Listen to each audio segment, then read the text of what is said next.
আমি মাত্র ভোট দিয়ে আসলাম। এটা চিহ্ন আমার ভোটটা যেন কাজে লাগে, আমার ভোটে যেন যে নির্বাচিত হবে তার ফলে যেন আমার আশেপাশের লোকজনের কোনো ক্ষতি না হয়। আমি যাকে ভোট দিয়েছি সে যেন ন্যায় ও ইনসাফের পক্ষে থাকে, সে যেন ভালো কাজ করে দেশ ও জনগণের জন্য, মানুষের জন্য।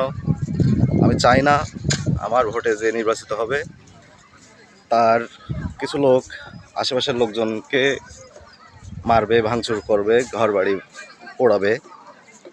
আসলে এটা কোনো কথা না যে নির্বাচিত হওয়ার পরে বিরোধী পক্ষকে হয়রানি করতে হবে, খুন খুম হামলা মামলা করতে হবে। এটা কোনো ভালো কিছু না।